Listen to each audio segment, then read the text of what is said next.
90, 90, 90 ఏంటి 90, 90, 90 అంటే 90% of the traders, 90% of the ledger evaporate within 90 days. అంటే మోస్ట్ ఆఫ్ ది పర్సెంట్ అంటే 90% of the traders వాళ్ళ యొక్క మనీని మార్కెట్‌లో లూజ్ అవుతున్నారని దీని అర్థం. అంటే 3 నెలలు.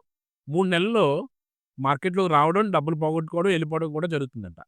అంటే దీని ప్రకారం మీరు ఎంత కాషియస్‌గా మీరు మార్కెట్‌లో ఉండాలి.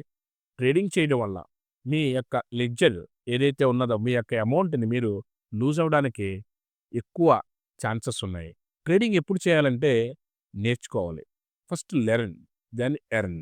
నేర్చుకోకుండా గాని మీరు ట్రేడింగ్ చేస్తే ఫస్ట్‌లో ఏదో మజాగా ఉన్నట్టుగా ఉంటది. కొంచెం కిక్ ఇస్తున్నట్టుగా ఉంటది. కానీ మీకు బేస్ తెలియకుండా ట్రేడ్ చేస్తే ఎప్పటికీ కాన్ఫిడెంట్‌గా చేయలేరు మీరు. కానీ మార్కెట్‌లో ఏదో కంగారు కంగారుగా ఏదో 4, 5,000 వచ్చినాయనో లేదా 10,000 వచ్చినాయనో మళ్ళీ ఆ ట్రేడింగ్‌లో ఉన్న డబ్బులన్నీ పోగొట్టుకోవడం. దాని ఫ్రస్ట్రేషన్‌లోనో మళ్ళీ ఏదో క్రెడిట్ కార్డ్‌లోంచి ఇంకో 1,00,000, 4,00,000 పట్టుకురావడం. మళ్ళీ ఎవరో ఫ్రెండ్ దగ్గర నుంచి పట్టుకురావడం. ఇలాగ తెలిసి తెలియక మార్కెట్‌లోనూ ఇలా జరుగుతా ఉంటాయి.